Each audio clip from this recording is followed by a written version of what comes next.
Selamat pagi jemaat yang terkasih, jemaat dipersilakan untuk bangkit berdiri. Kita akan segera memulai ibadah pada pagi hari ini. Mari mempersiapkan hati dengan mengambil waktu teduh sejenak.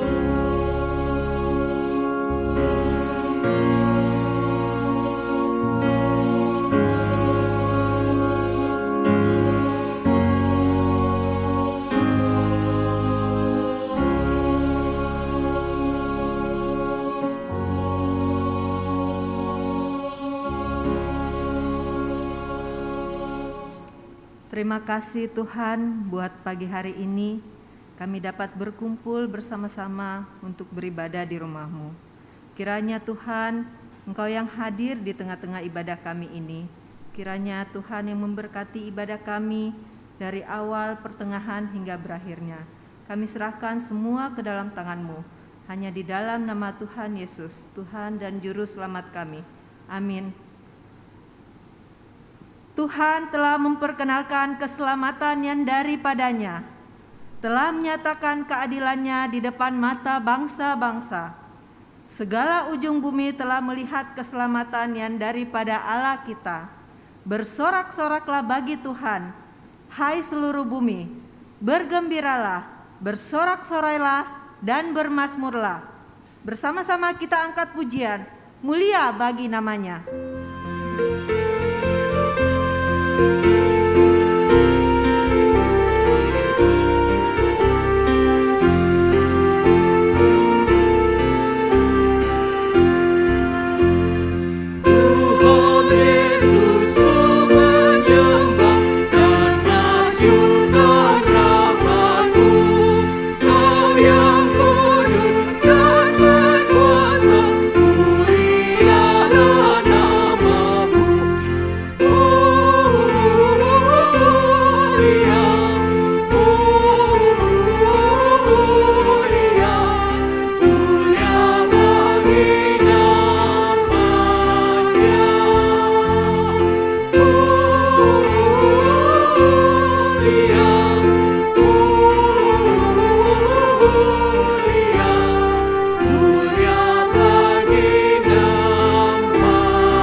Dipersilakan untuk duduk kembali. Mari kita mempersiapkan hati pikiran kita untuk masuk dalam pengampunannya. Biarlah kita minta kepada Tuhan menyucikan dan menguduskan hati kita. Sucikan hatiku, oh Tuhanku.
Tuhan, seperti lagu ini menjadi jeritan dari hati kami.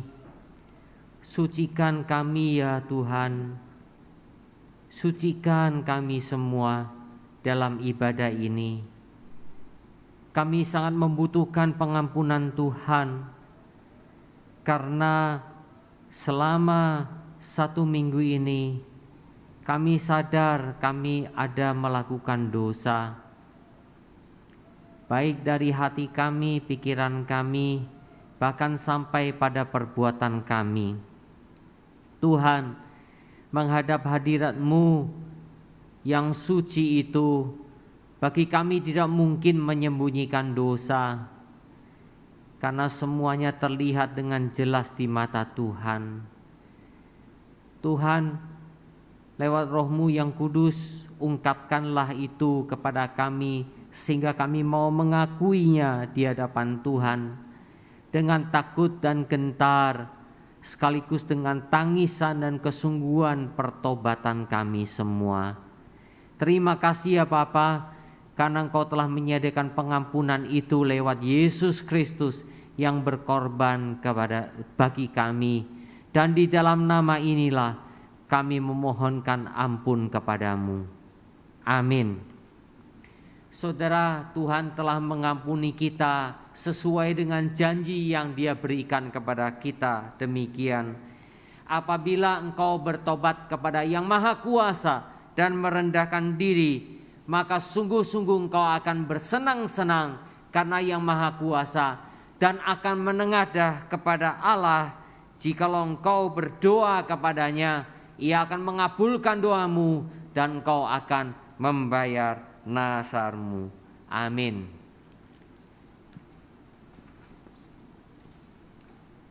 Kita yakin dan percaya kalau Tuhan sudah mengampuni setiap kita. Mari kita nyatakan bahwa Yesus adalah juru selamat yang ajaib.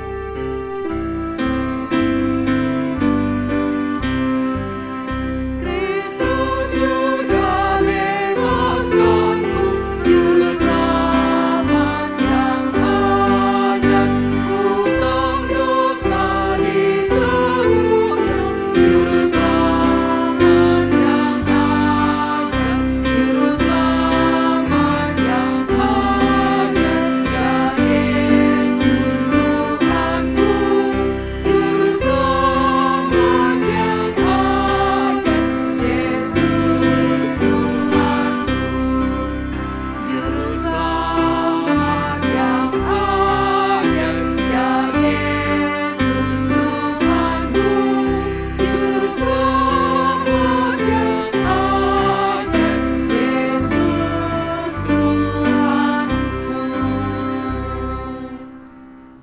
tetap berdiri, mari bersama umat Tuhan dari sepanjang abad dan segala tempat kita mengikrarkan pengakuan iman rasuli berbunyi demikian. Aku percaya kepada Allah, Bapa yang Maha Kuasa, Khalik langit dan bumi, dan kepada Yesus Kristus, Anak yang tunggal Tuhan kita, yang dikandung dari Roh Kudus, lahir dari anak darah Maria, yang menderita sengsara di bawah pemerintahan Pontius Pilatus, disalibkan, mati dan dikuburkan, turun ke dalam kerajaan maut, pada hari yang ketiga bangkit pula dari antara orang mati, naik ke surga, duduk di sebelah kanan Allah, Bapa yang Maha Kuasa, dan dari sana Ia akan datang untuk menghakimi orang yang hidup dan yang mati. Aku percaya kepada Roh Kudus, gereja yang kudus dan am, persekutuan orang kudus, pengampunan dosa, kebangkitan tubuh, dan hidup yang kekal. Amin. Jemaat dipersilakan untuk duduk kembali. Kini tiba saatnya kita akan mendengarkan kebenaran firman Tuhan. Biarlah Roh Kudus membukakan setiap mata dan hati kita untuk mendengarkan kebenaran firman-Nya. Kita angkat pujian, bukakan mataku Tuhan.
Kita berdoa. Terima kasih ya Bapa, karena kami percaya Kau telah memanggil kami dan mengajak kami berkumpul dalam ibadah di gereja-Mu ini. Panggilan-Mu telah kami responi Bapa. Rekan-rekan semua jemaat-Mu telah hadir dan siap untuk mendengarkan firman di dalam rangkaian puncak ibadah kami. Karena kami butuh sekali pertolongan Tuhan, petunjuk Tuhan bagi kami bagaimana menjalani hidup kami. Bapa, Kau berkati, juga berkati jemaat yang ada di rumah mengikuti melalui link YouTube, agar kami semua dipersatukan di dalam kebenaran. Sertai hamba-Mu ya Bapa, supaya boleh menyampaikannya kepada kami semua. Dengar doa kami dalam nama Tuhan Yesus Kristus. Amin. Kita akan membaca bersama-sama dua bagian nats Alkitab dari Injil Yohanes, pasal 15 dan pasal 16. Pasal 15 dibacakan dari ayat 9 sampai ayat 12, lalu pasal 16 ayat 23 dan 24. Injil Yohanes pasal 15 ayat 9 sampai 12. Demikian firman Tuhan. Seperti Bapa telah mengasihi aku, demikianlah juga aku telah mengasihi kamu. Tinggallah di dalam kasih-Ku itu. Jikalau kamu menuruti perintah-Ku, kamu akan tinggal di dalam kasih-Ku, sama seperti aku menuruti perintah Bapa-Ku dan tinggal di dalam kasih-Nya. Semuanya itu Kukatakan kepadamu, supaya sukacitaku ada di dalam kamu dan sukacitamu menjadi penuh. Inilah perintahku, yaitu supaya kamu saling mengasihi seperti aku telah mengasihi kamu. Pasal 16 ayat 23 dan 24. Dan pada hari itu kamu tidak akan menanyakan apa-apa kepadaku. Aku berkata kepadamu, sesungguhnya segala sesuatu yang kamu minta kepada Bapa akan diberikannya kepadamu dalam namaku. Sampai sekarang kamu belum meminta sesuatu pun dalam namaku. Mintalah, maka kamu akan menerima, supaya penuhlah sukacitamu. Demikian firman Tuhan bagi kita semua. Saudara yang dikasihi oleh Tuhan, kita akan merenungkan satu topik, mendapatkan sukacita ilahi. Saudara, saya percaya bahwa setiap orang ingin hidupnya dipenuhi sukacita. Kenapa? Karena beranggapan jikalau dipenuhi sukacita, maka semua yang buruk akan berlalu. Dan seolah-olah kalau kita dipenuhi sukacita, maka kita akan lupa dengan semua yang buruk. Segala hal yang membuat kesedihan dalam hidup kita. Saudara, kita percaya bahwa ini adalah intuisi.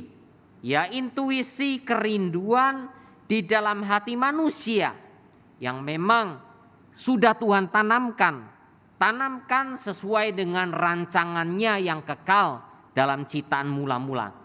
Tuhan mencipta manusia menurut gambar dan rupa Allah. Dan Pengkhotbah 3 ayat 11a mengatakan Tuhan menanamkan kekekalan di dalam hati manusia. Jadi saudara, inilah yang disebut dengan satu hati di dalam manusia yang ingin mendapatkan sukacita, yang ingin memperoleh damai sejahtera, yang ingin hidupnya betul-betul nyaman di dalamnya. Ya, apa saja yang mungkin kita bisa katakanlah mengenai hal ini. Tetapi saudara, kehidupan kita di dunia yang berdosa ini berbeda dengan harapan manusia. Ya, pada kenyataannya saudara, kita semua tidak bisa setiap hari bersukacita. Ada kalanya saudara dan saya bersedih. Ada kalanya kita juga marah. Ada kalanya kita tidak senang. Ada kalanya kita tidak enjoy dan rasa sumpek sekali dalam hidup ini. Beda, ya, berbeda sekali. Namun saudara, sebagai orang percaya, bagaimana kita bisa memperoleh pemahaman yang benar sehingga kita bisa mendapatkan sukacita yang betul-betul dari Tuhan.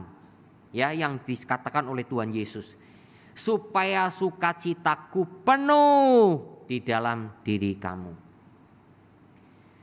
Saudara, suatu hari ada satu dongeng, ya, ada satu orang saudara ditemui malaikat karena hidupnya itu selalu dipenuhi kesedihan.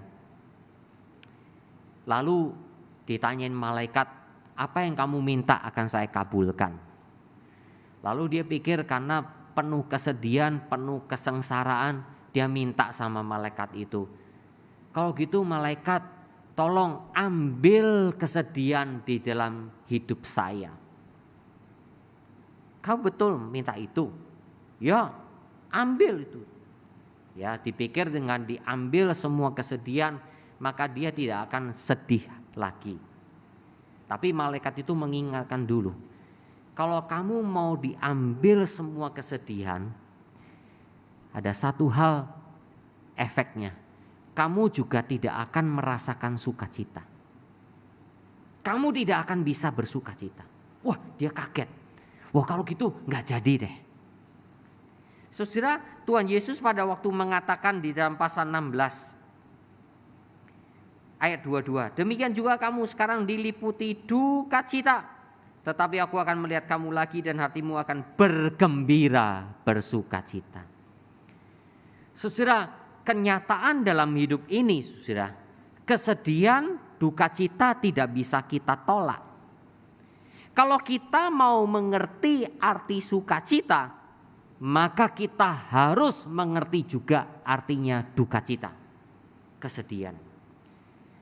Saudara, bagi saya ini bukan hal yang bertentangan, tetapi bagi saya ini merupakan satu paradoks yang memang Tuhan izinkan.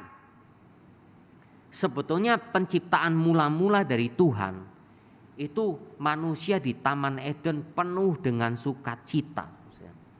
Tetapi dosa sudah masuk, akhirnya membuat apa, saudara? Semua tatanan ini kacau balau. Sebab itulah, saudara, sukacita tidak akan pernah dipahami dengan baik tanpa kita berduka cita. Nah, saudara, sebagai orang Kristen, bagaimana seharusnya kita mengerti sukacita? Sukacita itu bukan sukacita keduniawian, bukan sukacita karena berkaitan dengan materi yang kita miliki, tetapi sukacita ilahi. Sehingga apa yang dikatakan oleh Tuhan ini betul-betul terjadi di dalam kita. Ya. Nah, saudara, ketika saya merenungkan ini, maka saya melihat dua hal. Yang pertama, bergantung pada Tuhan. Mengapa? Oleh karena Tuhan telah menciptakan langit dan bumi, dan semua yang dicipta itu bergantung kepada Tuhan. Kita bukan makhluk independen, kita adalah makhluk dependen. Kita adalah manusia yang bergantung pada Tuhan. Di dalam hidup kita sehari-hari pun kita bergantung pada dunia ciptaan Tuhan. Kita butuh udara untuk bernafas, kita butuh air untuk minum, kita butuh makan untuk nutrisi kesehatan tubuh kita, ya. Kita membutuhkan semua yang Tuhan sudah sediakan kepada kita. Jadi, saudara, sekalipun manusia itu satu-satunya makhluk yang dicipta menurut gambar Allah. Dicipta menurut gambar Allah berarti manusia adalah mahkota ciptaan Tuhan. Manusia diperlengkapi untuk bisa mengelola, bahkan menikmati apa yang Tuhan berikan di dalamnya. Binatang makan dan minum secukupnya, cukup. Dan binatang tidak bisa menyimpan. Manusia bisa menyimpan. Saking pinternya manusia, kita punya kulkas, kita punya freezer. Ya, kelelawar ataupun burung-burung makan buah, ya sudah, buah yang ada itu yang dimakan saat itu. Sudah kenyang, ya sudah, dia pergi. Besoknya lagi dia datang, mungkin buahnya sudah busuk, atau dia masih sempat untuk makan. Dia tidak mungkin katakan, oh saya mau makan apel, saya simpen dulu. Tidak ada, tidak bisa. Hanya manusia. Dan manusia itu satu-satunya makhluk yang bisa menikmati dengan sukacita yang luar biasa. Dan satu-satunya makhluk yang memiliki relasi jalinan dengan Tuhan. Kayak itu di Taman Eden, saudara, Tuhan tiap hari bertemu dengan Adam dan Hawa.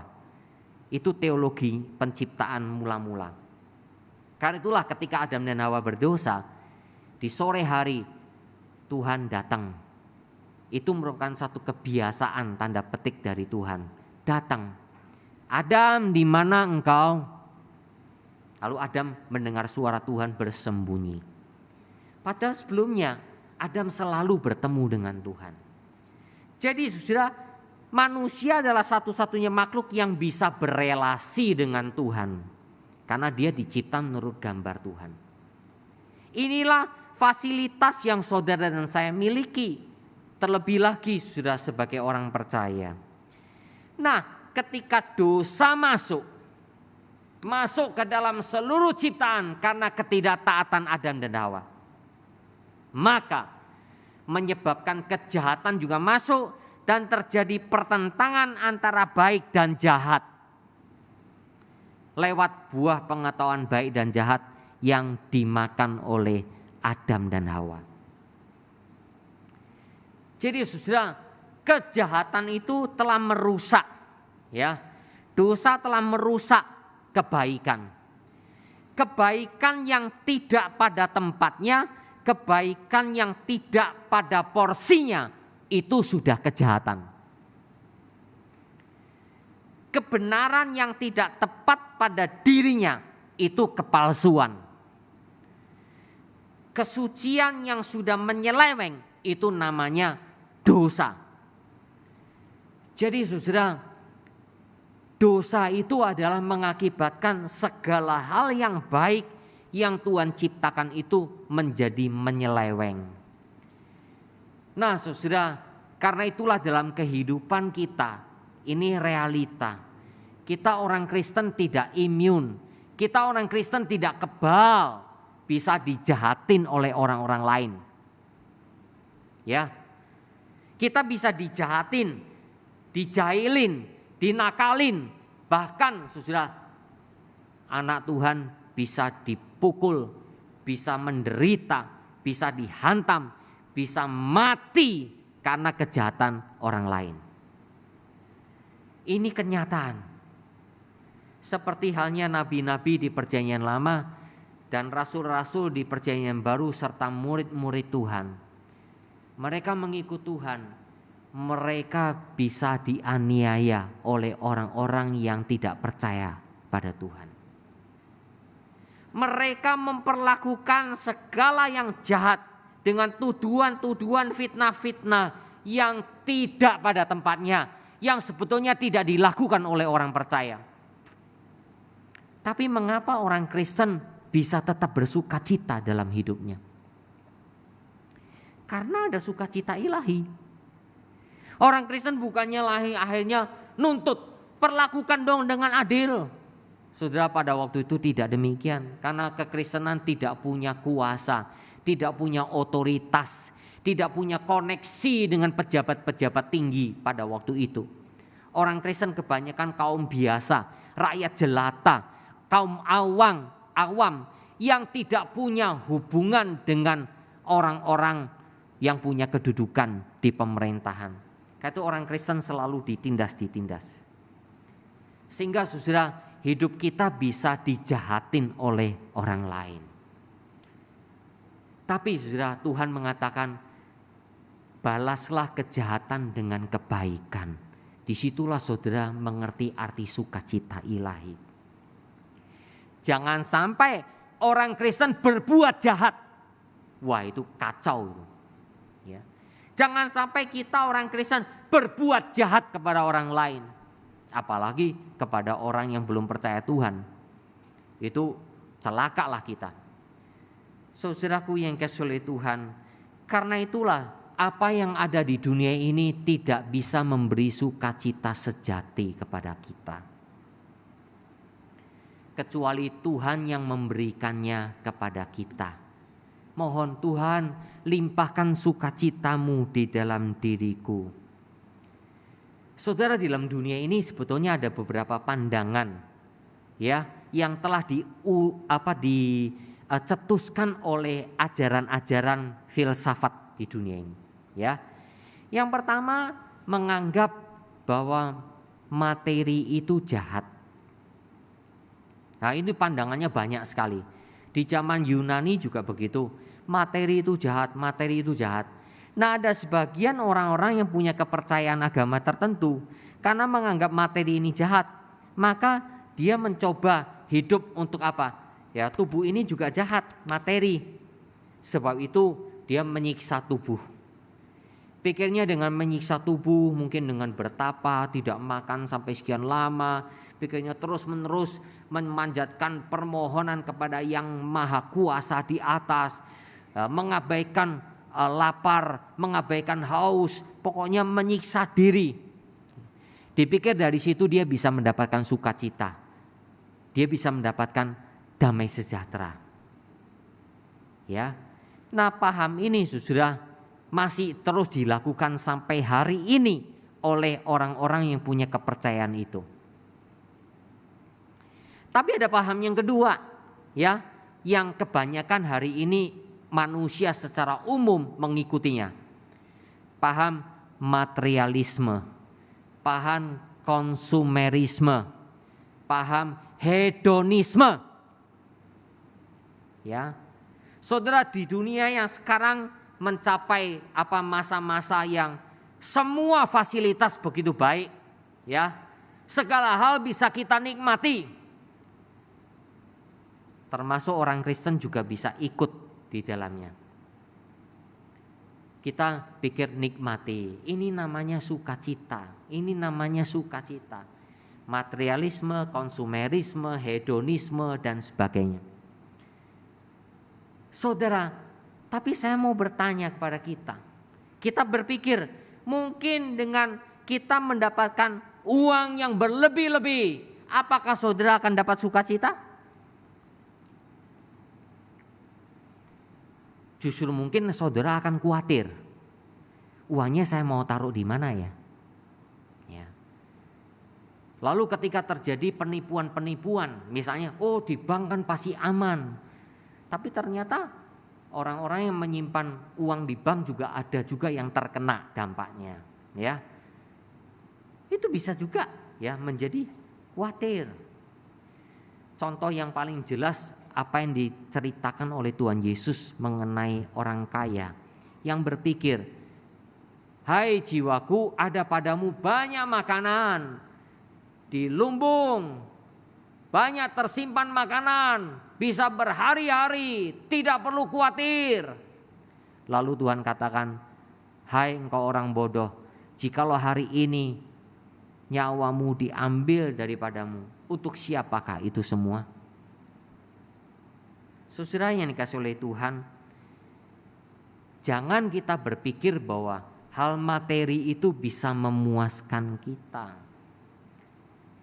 Orang ingin saudara memiliki barang yang lebih bagus. Ya, setelah kita dapat barang yang lebih bagus, memang kita puas. Setelah barang itu kita pakai, akhirnya biasa-biasa saja enggak? Biasa-biasa saja. Nanti muncul barang yang lebih baru, lebih canggih lagi, kita ingin lagi, betul kan? Ganti lagi dengan barang yang lain. Yang lama ini akhirnya kita jual. Karena tidak pernah puas. Karena itulah Agustinus mengatakan lewat Pengkhotbah 3 ayat 11. Di dalam hati manusia Tuhan menanamkan kekekalan, di mana tidak ada satupun di dunia yang bisa memuaskan hati manusia kecuali Tuhan. Kecuali Tuhan. Karena itulah saudara dan saya harus mencari permohonan kepada Tuhan. So, itulah pandangan yang ketiga, kekristenan, sudah. Pandangan ini sudah menyatakan dengan jelas, apa yang Tuhan ciptakan ini semua amat baik. Semuanya sebetulnya bertujuan baik untuk saudara dan saya, untuk semua manusia, bahkan semua ciptaan. Tetapi dosa telah merusak semuanya, mengacaukan semuanya. Tetapi saudara, Tuhan kita amat baik. Dia telah turun dari surga, Dia telah menggantikan kita, mati bagi kita, tetapi Dia telah bangkit, mengalahkan maut, mengalahkan dosa, mengalahkan kuasa setan. Dari sinilah orang Kristen bisa melihat, walaupun saudara dan saya hidup di dalam dunia yang tidak sempurna ini, karena sudah dirusak oleh dosa, tetapi saudara saya masih bisa melihat kebaikan Tuhan. Disitulah kita mengerti bahwa Tuhan itu sebetulnya melimpahkan sukacita kepada kita. Saya di grup alumni, saudara, alumni seminari. Ada satu alumni yang selalu ngomong, bersyukur pada Tuhan. Dia kadang-kala memfoto ya. Ada burung ketilang, ya kan?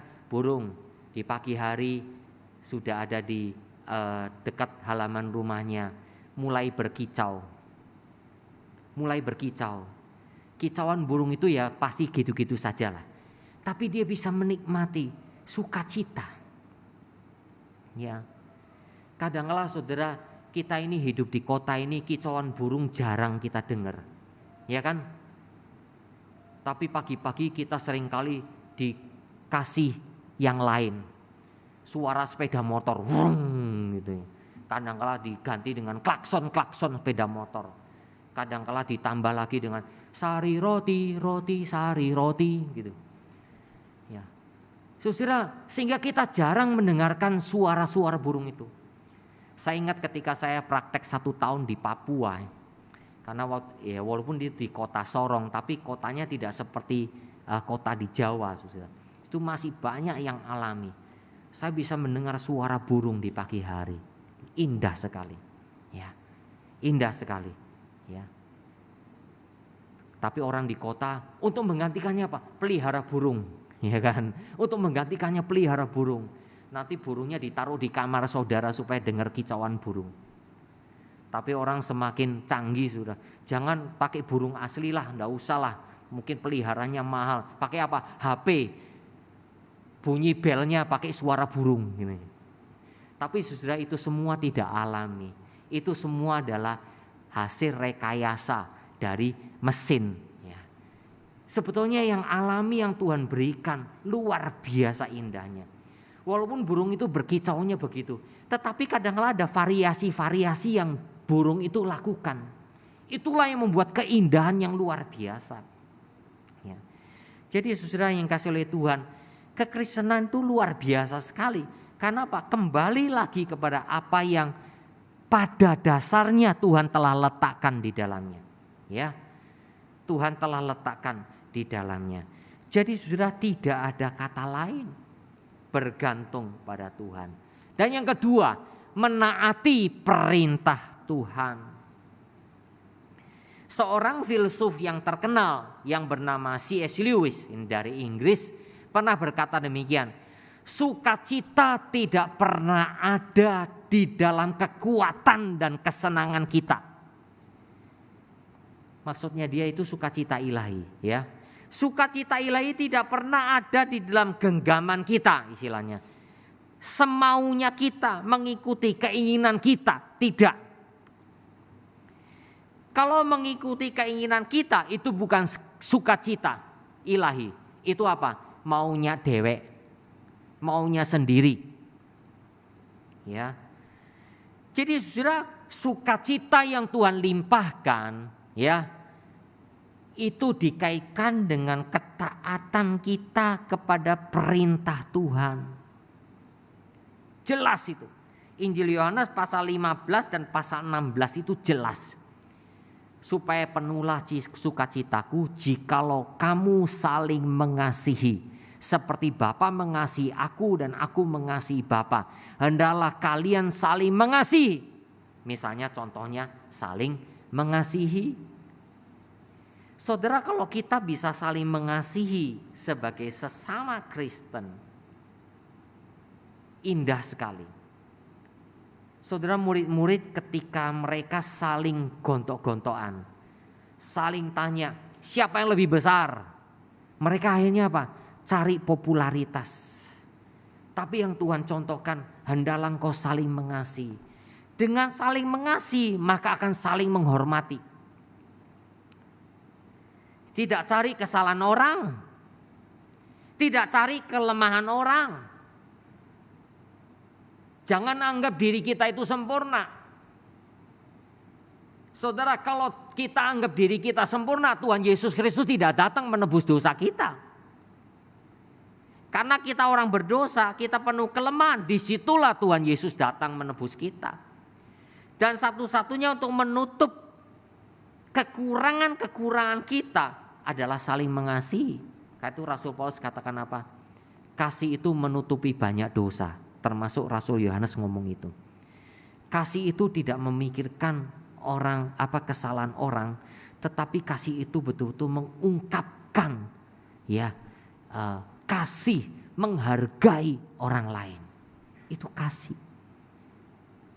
Dengan saling mengasihi, saudara, kita tidak ada perasaan curiga, kita tidak ada perasaan menghakimi, kita tidak ada anggapan bahwa diri kita lebih hebat dari orang lain, tidak ada. Maka disitulah ada sukacita ilahi. Hidup oleh roh salah satunya juga. Hidup oleh roh salah satunya untuk berbuah. Dan buah roh itu apa? Kasih, sukacita. Ya, heran ya. Setelah kasih itu sukacita. urutan itu. Galatia 5 ayat 22 sampai 23. Kasih, sukacita, damai sejahtera dan seterusnya. Sampai penguasaan diri. Jadi saudara, sukacita tidak sendirian. Sukacita itu selalu dikaitkan dengan berhubungan dengan sesuatu yang harus dilakukan. Ya, Cassius Lewis itu betul sekali. Tidak bergantung pada kemauan kita, tapi kepada apa? Kepada ketaatan kita atas perintah Tuhan. Bahkan saudara, dalam penderitaan dan kesulitan memikul salib, kita pun tetap bisa bersukacita. Kalau menderita karena kesalahan kita, itu jelas saudara kita tidak akan pernah bisa bersukacita. Karena itu bagian dari kesalahan saudara dan saya harus menebus kesalahan tersebut. Tetapi kalau kita menderita, mengalami kesulitan karena memikul salib, karena kebenaran Tuhan yang kita lakukan, kita tetap lakukan dengan sukacita. Saya ingat Stefanus, saudara. Dia menjalani perintah Tuhan, mengabarkan Injil, mengasihi banyak orang, memberitakan Injil. Walaupun dalam berita Injil itu dia seolah-olah menegur keras orang-orang Yahudi. Orang Yahudi penuh kemarahan. Akhirnya mereka sepakat melempari dia dengan batu. Dalam keadaan dilempari batu, dia tetap bersukacita. Kenapa? Dia menengadah ke langit dan melihat Anak manusia berdiri di samping, di sebelah kanan Allah Bapa. Dia berseru, Tuhan ampunilah mereka. Jadi saudara, hatinya penuh sukacita, damai sejahtera. Kenapa? Menaati perintah Tuhan. Dan dia tidak berdoa, Tuhan balaskan dendam saya Tuhan. Tuhan balaskan kejahatan ini kepada mereka. Tidak. Saudara, seringkali kita kalau berdoa ya, apalagi kalau saudara lagi dipenuhi dengan keegoisan ataupun kemarahan, saudara kita ini diperlakukan tidak adil oleh orang lain atau dijahatin oleh orang lain. Kadang-kala kita bisa Tuhan balaskan kejahatan itu kepadanya. Saudara, itu bukan sukacita, itu apa? Dendam. Dan Tuhan seolah-olah apa? Disuruh oleh kita untuk apa? Untuk membalas kejahatan itu. Keterlaluan ya. Yang jadi Tuhan itu diri kita, bukannya Tuhan. Tuhan katakan, berbuatlah baik kepada orang yang berbuat jahat kepadamu. Jelas itu. Jadi saudara yang kasih oleh Tuhan, menaati perintah Tuhan itu adalah clear. Ya. Itu bagian dari sukacita. Kalau saudara dan saya sudah minta kepada Tuhan, maka taatilah perintah Tuhan. Maka sukacita itu mengalir, memenuhi diri kita. Suatu hari sudah ada hamba Tuhan, gembala, merasa perlu mengunjungi jemaatnya. Jemaatnya ini memang kaya, saudara, ya, karena diberkati oleh Tuhan. Tetapi dirasakan bahwa ternyata hartanya semakin banyak itu membuat dia semakin mundur dari Tuhan. Karena dia berpikir cukuplah, dia tidak ada beban sama sekali untuk melayani pekerjaan Tuhan. Cukuplah seminggu sekali beribadah. Bukankah sudah mendengar khotbah, beribadah dengan baik, memberikan persembahan. Bukankah saya sudah beribadah kepada Tuhan? Cukuplah Pak Pendeta. Ya, Pak Pendeta itu ya juga tidak mungkin bisa langsung menegur dia, saudara. Ketika sedang bercakap-cakap berkunjung ke kantornya, saudara. Kantornya karena dia kan perusahaan besar, kantornya pasti di tempat yang gedung tinggi, saudara. Ya. Akhirnya ketika sudah sampai di kantornya bercakap-cakap, lalu dia mengajak jemaatnya ini untuk pergi ke jendela kaca. Saudara, apakah kamu lihat orang-orang di bawah itu? Oh ya, saya lihat dengan jelas. Di kota besar sudah banyak orang hilir mudik di jalanan, ya, di trotoar itu. Kendaraan lalu lalang, ya. Saudara, seperti di Surabaya misalnya di Basuki Rahmat gitu. Waduh, kalau kantor wisata saudara bisa lihat. Kalau belum masa pandemi banyak sekali orang hilir mudik, ya. Di Jakarta seperti Jalan Tamrin, Jalan Sudirman begitu ya. Atau di Hong Kong, sudah di Jepang itu lebih banyak lagi orang jalan kaki gitu ya. Hilir mudik sana sini. Oh ya, saya bisa lihat itu semua. Oke.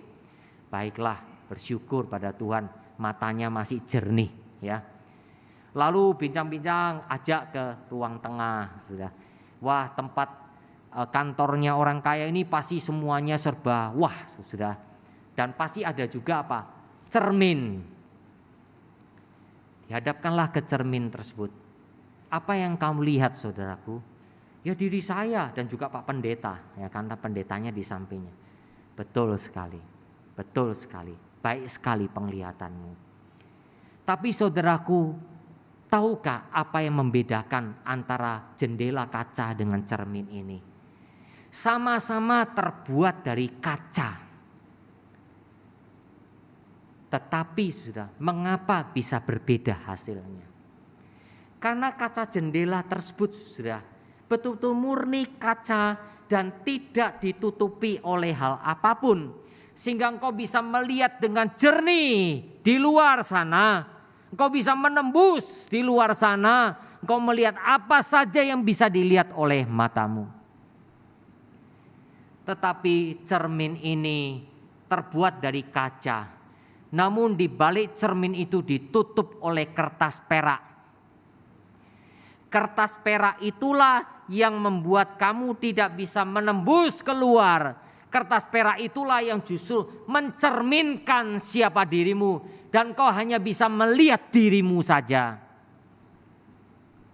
Saudara yang dikasihi oleh Tuhan. Perak-perak harta-harta yang ada dalam hidup kita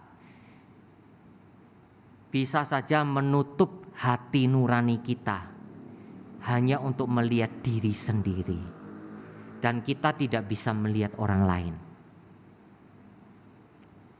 Keegoisan diri kita menutup hati kita untuk tidak memikirkan orang lain. Kesenangan diri kita mungkin telah menutup hati kita untuk tidak lagi melihat pekerjaan Tuhan. Bahkan yang mengenaskan, semua yang kita miliki itu kita pikir itu adalah milikku. Sehingga apa yang sebetulnya Tuhan karuniakan dan percayakan tidak lagi dipikirkan. Bahkan Tuhan sendiri tidak pernah kita pikirkan dalam hidup kita. Perak itu, egoisme kita, kesenangan kita telah menutup semuanya hanya demi untuk diri kita. Saudara ini kasih oleh Tuhan, ini juga menjadi pukulan bagi saya. Apa yang kita mengerti? Tuhan telah menyucikan hati kita dari segala dosa. Ya, sampai dikatakan seputih salju. Surat Ibrani betul-betul bersih seperti kaca. Saudara lihat kaca. Bersih sekali. Tuhan telah membersihkan hati kita dengan kuasa darahnya. Tapi kalau ternyata ada kertas perak, ada perak yang menutupinya, egoisme yang menutupinya, keinginan diri kita yang menutupinya, kita tidak bisa melihat Tuhan, kita tidak bisa melihat orang lain. Kita tidak bisa melihat pekerjaan Tuhan. Yang kita pikirkan adalah diri kita, diri kita, diri kita. Dari sini saudara, tak mungkin kita bisa mengerti sukacita dari Tuhan. Tak mungkin kita bisa menikmati sukacita dari Tuhan. Saudara, sekali lagi firman Tuhan tidak tedeng aling-aling. Jelas, mau sukacita ilahi? Mintalah pada Tuhan. Tapi pada waktu minta, Tuhan tidak berlaku seperti jin. seperti lampu ajaib, seperti kuasa gelap yang kasih sesuatu. Tapi Tuhan minta apa? Taati perintah Tuhan. Inilah bedanya kebenaran dengan kepalsuan. Bedanya kuasa Tuhan dengan kuasa kegelapan. Kuasa Tuhan selalu diiringi dengan kamu bergantung penuh pada Tuhan. Kuasa kegelapan seolah-olah menjadikan sesuatu yang instan. Tidak, Tuhan tidak demikian. Kuasa kegelapan memberikan instan, kasihkan kepada kita. Tapi Tuhan menginginkan sesuatu yang membangun, harus beriringan dengan Tuhan, taati perintah Tuhan. Baru di situ sukacita saudara dan saya akan alami di dalamnya. Maukah kita lakukan perintah-perintah Tuhan? Mari kita berdoa. Terima kasih Bapa, firman-Mu yang telah kami renungkan bersama. Berkatilah jemaat-Mu yang telah mendengar, sehingga firman-Mu bisa kami mengerti dengan baik. Beri kami kekuatan untuk melakukannya dalam kehidupan kami, supaya penuhlah sukacita ilahi di dalam hidup kami. Terima kasih ya Bapa, berkati kami semua. Dalam nama Tuhan Yesus Kristus kami berdoa. Amin. Jemaat Tuhan, kita akan memasuki perjamuan kudus. Kita akan menyanyikan lagu. Kita mau memberikan yang terbaik untuk Tuhan. Bersama-sama kita angkat pujian berkat kemurahan-Mu.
Tuhan, Engkau amat baik dan teramat baik bagi kami.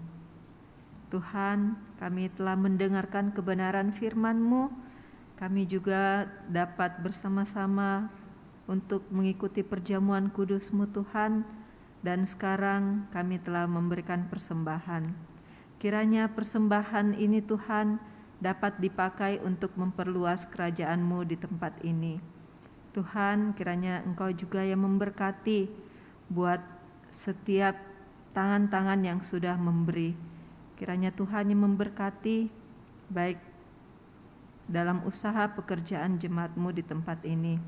Tuhan, terima kasih. Ini doa kami dalam nama Tuhan Yesus, Tuhan dan Juru Selamat kami. Amin. Saya persilahkan kepada hambanya.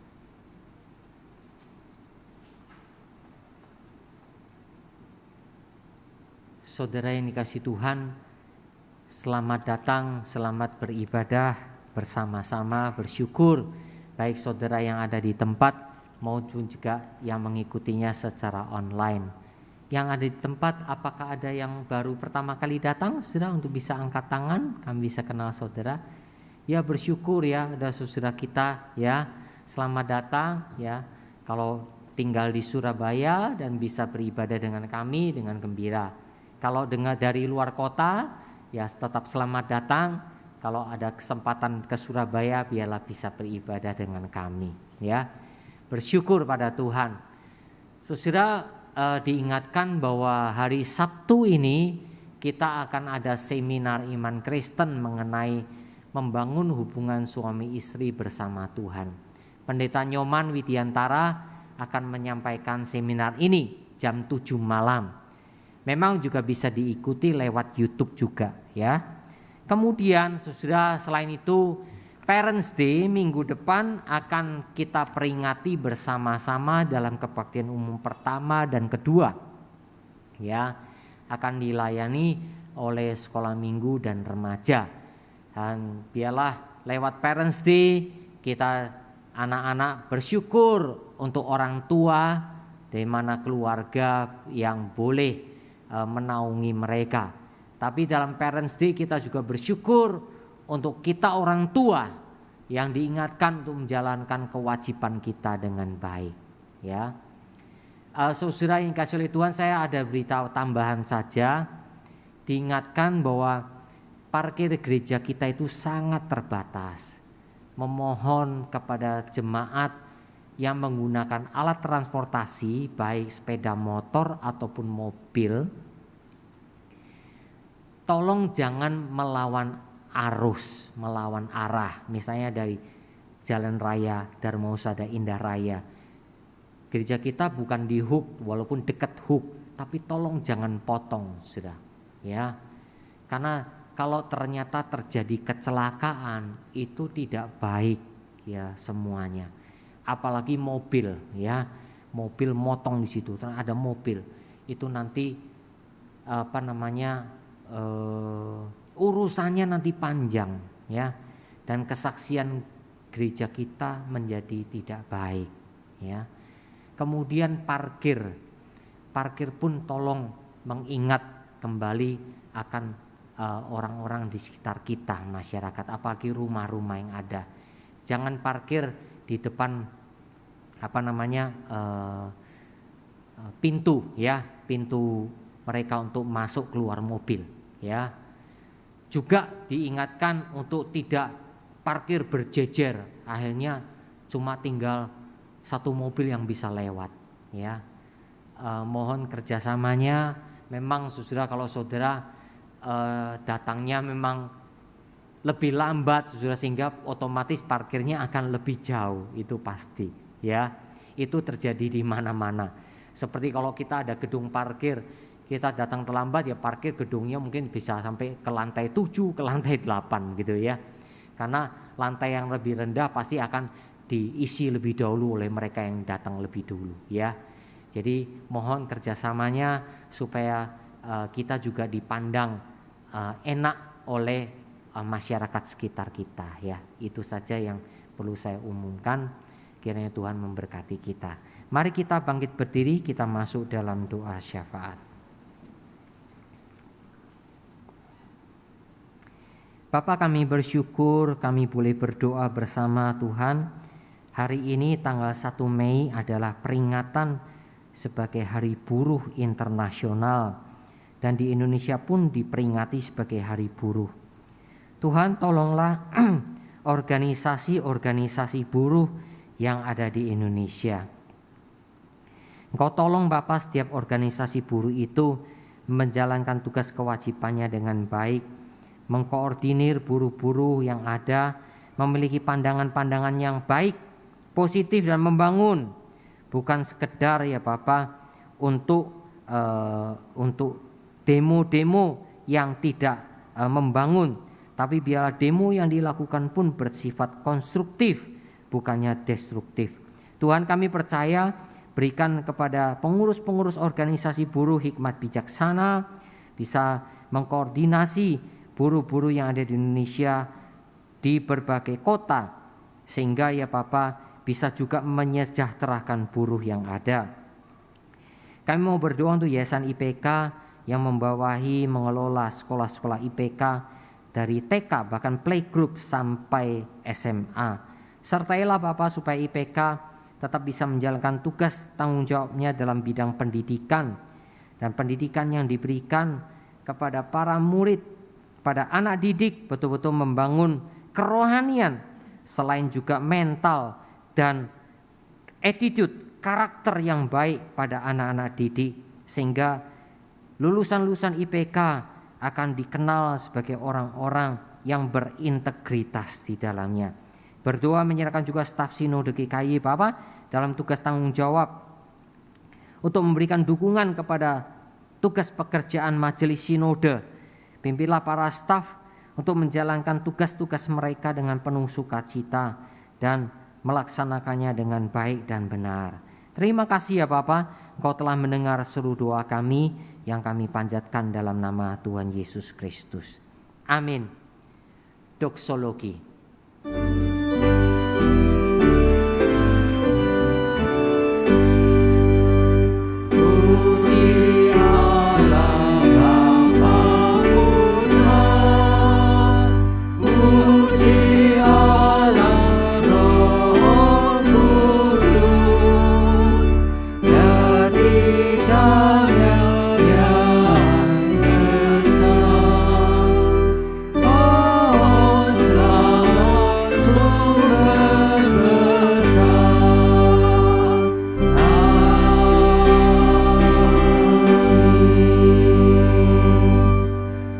Yang dikasih Tuhan, arahkan hidupmu kepadanya untuk dipenuhi sukacita ilahi, dan terimalah berkat Tuhan. Sesungguhnya cinta kasih yang kekal dari Allah Bapa di sorga, anugerah yang berlimpah-limpah di dalam Tuhan Yesus Kristus, pertolongan, penyertaan, kuasa dan urapan yang tak terhingga dari Allah Roh Kudus, memimpin kehidupan saudara sekalian untuk selalu bergantung pada Tuhan dan menaati perintah Tuhan, supaya sukacita ilahi itu penuh di dalam hidup saudara sekalian, mulai sekarang sampai selama-lamanya. Amin.